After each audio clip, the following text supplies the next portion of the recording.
the Zoom call are able to ask questions at the end. The rest, I'm afraid, are not able to do so. But thank you for joining us for this week's Chai Chat. I'm delighted that our guest speaker today is a registered dietitian. I know that many of you have asked over the last few weeks to give the doctors a rest. That's why we had a pharmacist and a podiatrist in, and get someone in one of the other professions who are connected to diabetes. So we've got a diabetic specialist in fact, an HCPC registered dietitian. In the meantime, I hope you've all got your cups of chai, as I have got. I've got a Christmas mug with lots of ducks on it. There I shall be delving in. Let me welcome you all and tell you a bit about our guest speaker. Sandeepa Soni is an HCPC registered dietitian with over 16 years of experience in nutrition and dietetics. She specialized in gut health, which is amazing because I already have a question for her. Sandy supports clients with IBS, and other issues, alongside managing conditions like high cholesterol, lactose intolerance, and weight loss.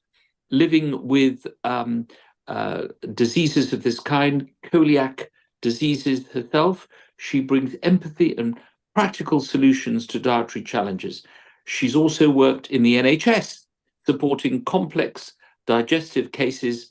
She holds a postgraduate qualification in dietetics and biomedical sciences. Her compassionate approach focuses on sustainable, tailored plans for her clients. So we are delighted to welcome her. And thank you for joining us, Sandeepa. We know that you're originally from Leicester. Most of our participants are actually from Leicester. Those who have joined in person, those on a live stream are from all over the world. So thank you for joining us. The floor is yours. You have 10 minutes, and then there's going to be some questions. Great. Welcome. Hi, thank you for inviting me. So yes, I'm originally from Leicester. I moved to Brighton about 15 years ago. I'm going to show my slides and hopefully you'll be able to see them.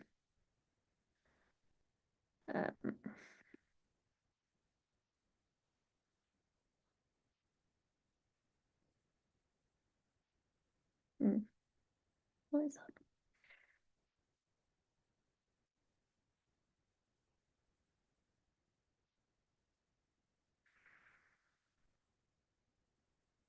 Oh, doesn't seem to be working.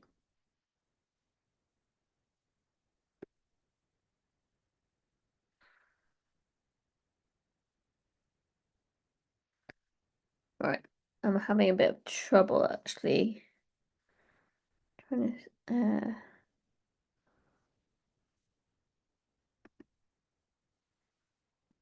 Is it a Wi-Fi connection? No, I'll just try. It's saying system settings for some reason. Okay. Are you able to do it without the slides? I mean, yeah, I can do. Or you can I'll just give it one.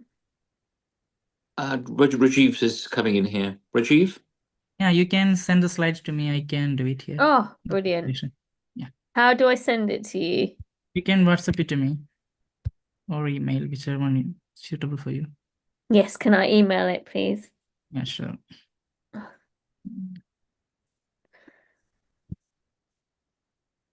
Yeah, it's not letting me share them for some reason. I'll send you my email ID. Lovely.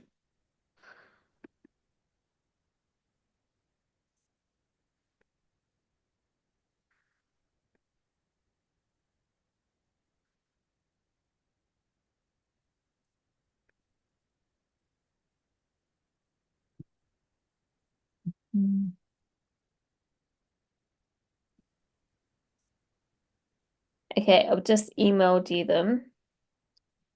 So hopefully that can...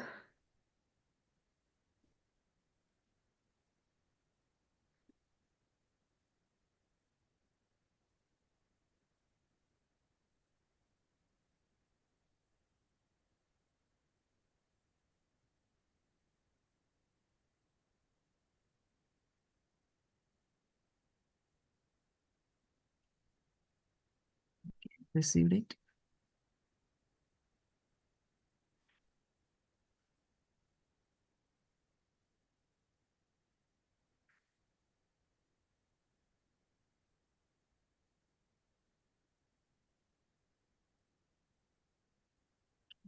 All right.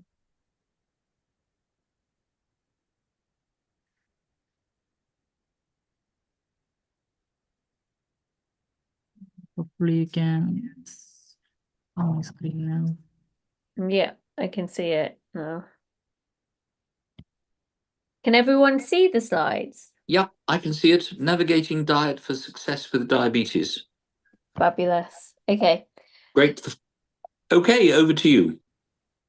fantastic. Okay, so I'm going to be talking about carbohydrates, fiber, and low glycemic index. Can we go to the next slide? Sorry.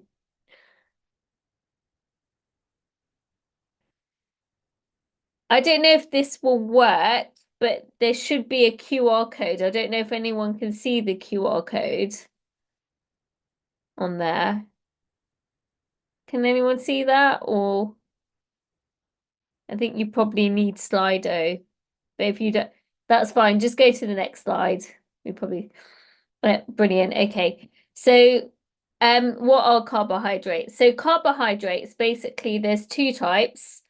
There's starches and there's sugars.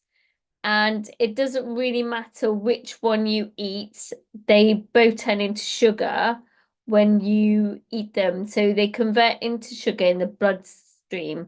So it could be a slice of bread or it could be a piece of cake, but they both convert into sugar in the bloodstream. So there's different types of carbohydrates. So the starchy ones, which are high in fiber, things like wholemeal breads or using wholemeal chapati flour or things like Weetabix, they are broken down into the blood in a much slower way. So they have a slow release of sugar. Whereas if you're having things like white chapati flour or like potato with no skin, that sort of thing, that goes into the bloodstream very quickly. It causes a big sugar spike. So it's just being aware that different carbohydrates work differently. And then free sugar carbohydrates, things like honey or jam or like, mithai, all of those things, they go very quickly, cause a very big sugar spikes and go into the bloodstream a lot quicker. Could we go to the next slide, please? So as I mentioned, so there's different types of carbohydrates. You've got sugars, simple sugars are also present. There's natural sugars present in fruit, fructose, but they are good sugars. And then there's natural sugars, lactose, which is found in milk and yogurts. Again, they are good sugars. So it's not that they're bad, it's just that if you have a lot of them in one go, that can also increase your blood sugar levels. Then you've got the starches, which is like refers to like bread, potatoes, chapatis, anything made with flour, basically. And they have different effects on the blood sugar levels. And then you have things like with fiber. So fiber is present in different vegetables, different fruits, nuts, oats, anything like that. And that is a type of carbohydrate as well. So it's just being aware there's different forms. Can we go to the next slide? Sorry. So there's ways, so carbohydrates, basically, they're not bad for you. You shouldn't avoid them. They are good for you, but it's knowing how to eat them. So choosing whole grain ones with fiber because they are broken down in the blood sugars broken down in the blood at a very steady rate. So that's like anything with wholemeal flour, nuts or seeds or grains. Then it's choosing the portion size. So if you think about your plate, you want what we call a closed fist. So everyone's fist is different sizes. But think about that would be your portion of like rice or of potato or of chapati flour, something like that. It would be like the size of your fist, really. And then being aware of free sugars, which are the ones that have very little nutritional value and should only be consumed like very little during the week. So that's things like sugar in tea, that's things like jam, it's things like mithai, it's things like honey, any of those things you should have maybe once a week, twice a week. So sort of like avoiding any sugars in teas or drinks or anything like that. So I put some little tips. So it's using wholemeal flours, or you can choose flours with more grains in, things like chickpea flour or millet flour when you're making atta or like chapatis. So avoiding anything with white flours, basically. Can we go to the next slide? So what is fiber? So fiber is parts of plants that doesn't get digested in your small intestine. It reaches your large bowel. And every adult needs about 30 grams of fiber each day for good bowel health. There's different types. So you've got soluble fiber. It's found in fruits and oats, and that helps form your stools. And then you've got insoluble fiber, which is found in things like wheat, Weetabix, nuts, and that also helps to bulk your bowels. So basically, if you're constipated, insoluble fiber is the best. And if you have like loose bowel motions or diarrhea, soluble fiber helps bulk it up. So they both work together in different ways. And fiber is really important from a gut health, immune aspect, which is important at this time of year as well. And you do get things like resistant starches in foods, which can help benefit gut health. It's found in foods like bananas and grains and pulses. And then prebiotic, they're types of fibers as well, and they're very good for good bacteria. So, you know, in curries, we put a lot of onions and garlic. So they're the base of a curry. So that's quite good for your body as well. Can we go to the next slide?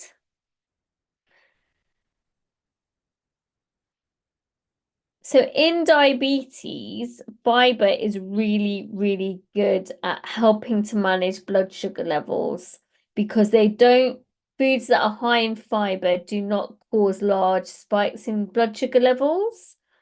And it can help manage your weight too, because foods high in fiber move slowly through the digestive tract.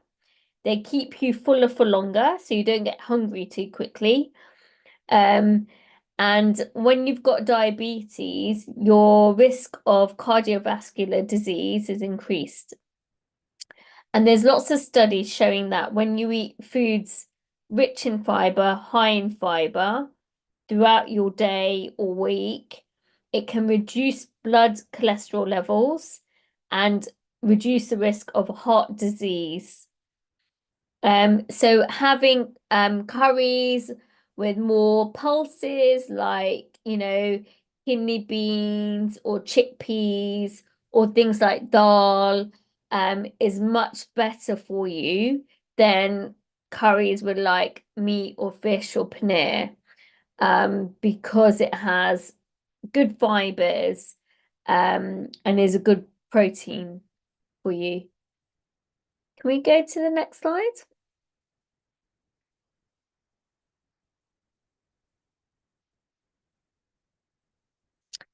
Glycemic index. This probably isn't talked enough in diabetes. So basically carbohydrates get digested at different rates. And the different rates have an effect on your blood sugar levels. And you can see a little graph with the red and the orange there. So there's different numbers associated with all the foods that are digested. And foods that are low in glycemic index are much more slowly digested. So that's your orange. You can see there's a gradual peak in your blood sugar levels there. So those are the foods that are the best for diabetics. And then you've got foods which are high GI, glycemic index, and they cause a very quick blood sugar spike. And that's related to your free sugars. And then your foods high in fiber tends to be low GI. Can we go to the next slide?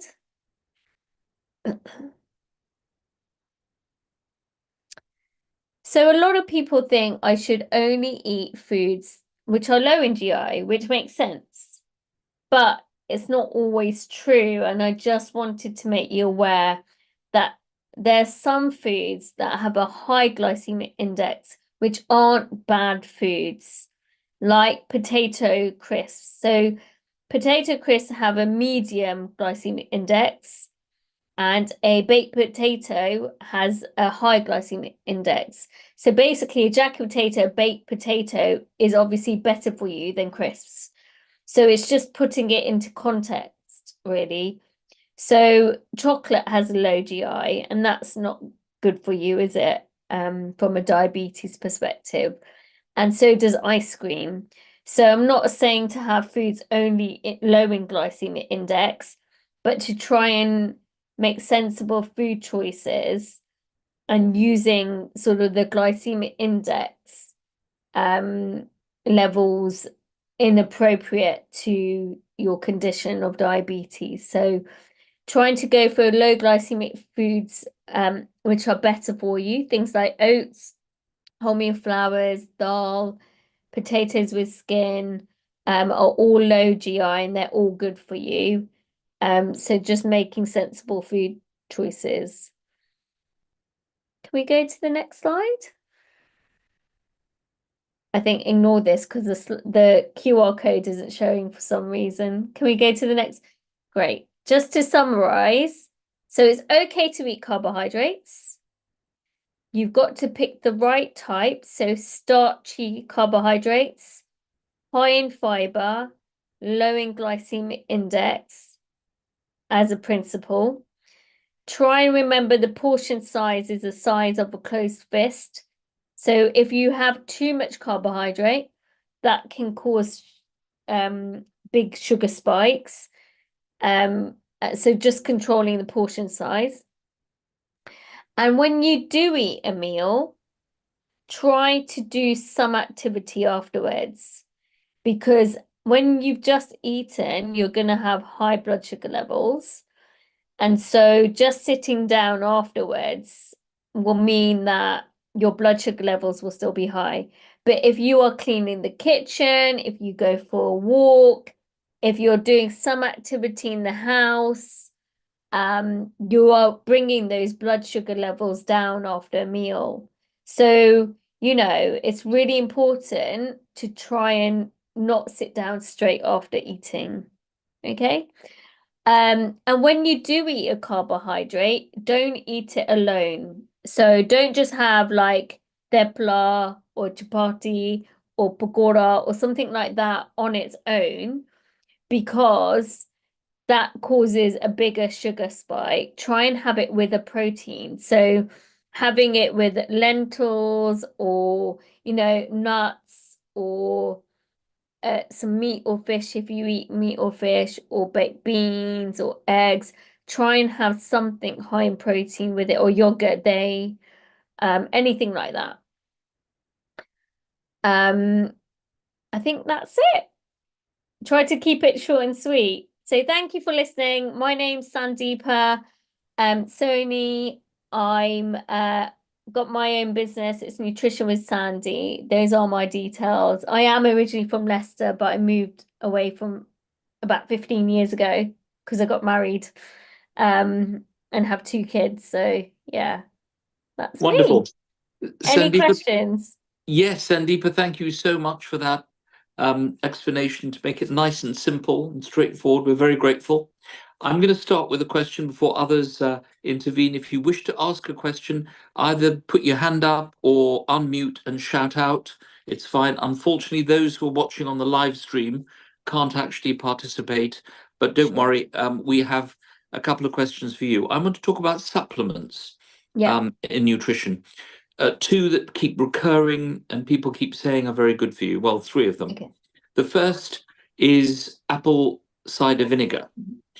Big suggestion that you should have either a tablet or a spoonful of that in the morning and in the evening. The second is Kerala juice, which you can now get on Amazon, and having that to help you. And the third is I've forgotten what the third is, but it'll come to me after I've spoken. But how valuable are these supplements? And the third was when you say have vegetables with your food, always eat the vegetables first.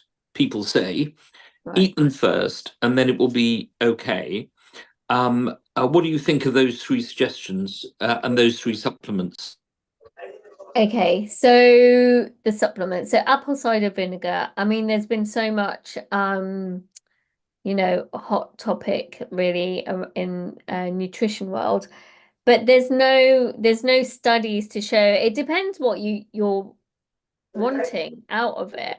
There's no studies to show that it's beneficial in any way, shape, or form. I know there's some people say it helps with like belly fat, that sort of thing. It's not really true. There's no actual real studies on it.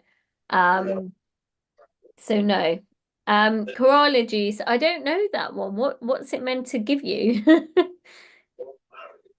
Sweet. It's a very bitter vegetable. I'm pronouncing it wrong. Others might have a better pronunciation. It's Okay. Karela. And Shobna, you know how to pronounce it. Karela. It's Karela. Oh, Karela. okay. Yeah, Bitter sorry. gourd. Bitter gourd. Oh, bitter gourd. Yeah. Yeah, I've my not Leicester heard of that accent. one. So I mean, Okay. there's no supplement that I'm aware of. It depends what it's meant to do for you. So the third thing is eating the vegetables first and then eating everything else. Is that something we should be doing, or can we just eat It all doesn't together? matter. You can eat the vegetables. To be honest with you, eating the vegetables at any point during your meal is going to give you that fiber. So it's going to help you in terms of like reducing your blood sugar levels going too high too quickly. So because it's got fiber in it, it will generally be okay whether you eat it first or during or last thing, because it's got fiber in it, it's going to be good for you. And the only supplement we really recommend is vitamin D over the winter, as dietitians.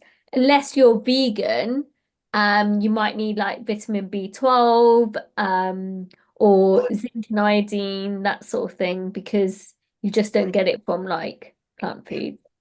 Excellent. Are there any more questions from anybody to Sandeepa? Now is your time to ask them. Can I just quickly ask something? Sure, Sure. Shobna. Yeah, go ahead. Thank you very much. Just wanted to know about oats, because it's so much going on. Some people say oats are not good at all. It's just the same wheat family. And some, like you also said, it's good to have oats. So what would you say? Yes. Oats are good for you. They're really good soluble fiber. They're really nourishing. They're good for gut health. And they're low in calories. So yeah, I definitely recommend oats. How would you eat them? I would just cook them in milk. Okay. And then cinnamon with it. A bit of cinnamon. Yeah. So that's how I have my porridge. Okay. Right. So is that the right way? Is that the right way? Yeah, it's the right way, definitely. But just think about the portion size. So like oats, a portion size of oats is 3 tablespoons. Okay. because some people have like too much, and that Right. can cause issues, like blood Okay. sugar levels, basically. Okay. Okay. High Thank you level. very much. Thank you. Any other questions?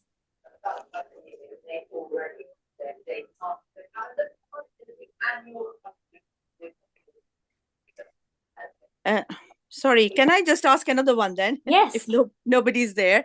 Right. I just wanted to ask you about these days there's lots of bullet coffee. People drink bullet coffee. They add butter to it and, again, cinnamon and all these bits and pieces.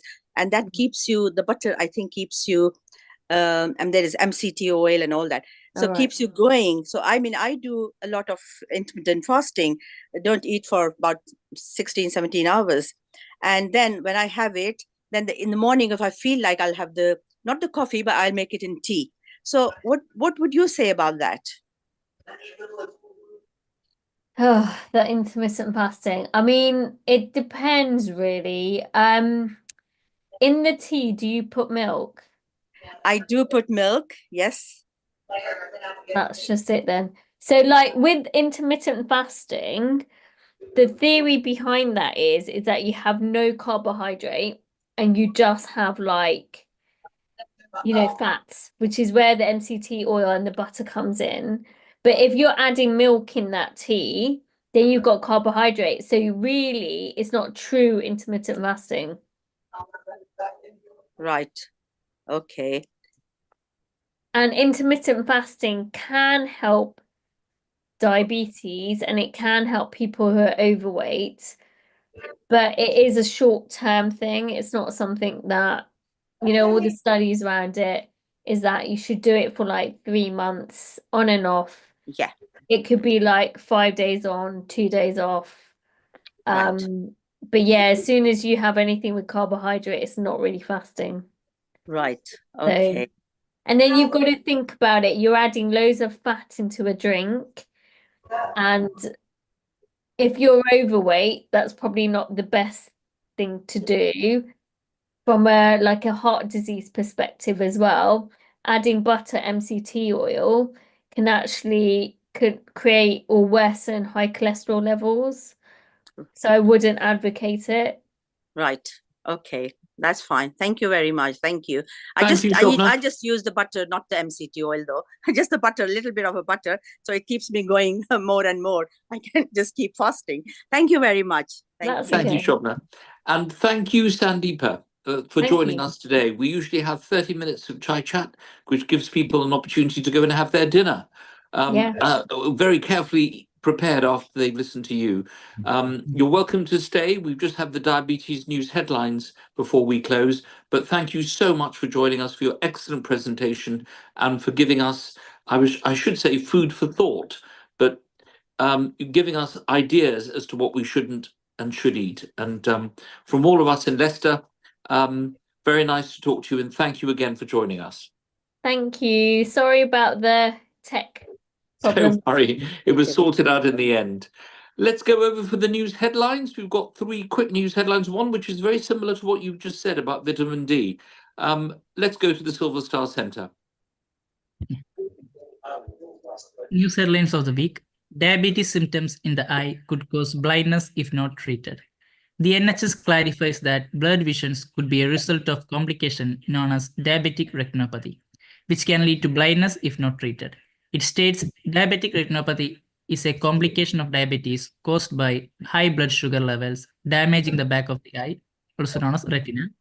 It can cause blindness if left undiagnosed and untreated. However, it usually takes several years of diabetic retinopathy to reach a stage where it could threaten your sight. The next headline, doctors reveals 5 signs of diabetes you may experience when you go to bed.